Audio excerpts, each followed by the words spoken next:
এখনো সময় আছে, মরণের আগে আল্লাহকে রাজি কইরা যান। কবরটা বেশি বালা জায়গা না। দুনিয়ার মানুষ আপনার টাকার ভাগ নিবে, দুনিয়ার মানুষ আপনার পয়সার ভাগ নিবে, দুনিয়ার মানুষ আপনার সম্পদের ভাগ নেওয়ার জন্য পাগল। আজকে মৃত্যুর বিছানাটাতে শুইয়া দেখেন, সম্পদের ভাগ নেওয়ার মানুষ অভাব হবে না, কিন্তু একটা মানুষ আপনার মরণের কষ্টের ভাগ নিবে না। কথা বলেন, একটা মানুষ আপনার মরণের কষ্টের ভাগ নিবে না। সন্তান সন্তান করতেছেন ভালো কথা, সুদের টাকা ব্যাংকের মধ্যে জমায়া গেছেন 30 লাখ, আজকে মহিলা দেখেন জুতার বাড়ি আপনি কবরে খাইবেন।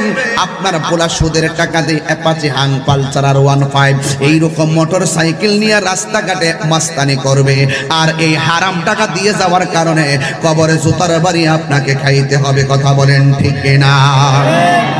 এই জন্য আমার যুবক ভাইয়ারা, এই ওয়াজের স্টেজ 5টা বছর ধরে মাহফিলটা হইতেছে বাজান। এই 5টা বছরের ভিতরে অনেক মানুষ কবরে চলে গেছে, আছে না নাই? যেই মানুষগুলা স্টেজে বৈশা ওয়াজ শুনতেন, এমন মানুষগুলা কবরে চলে গেছে। কবর এমন একটা জায়গা,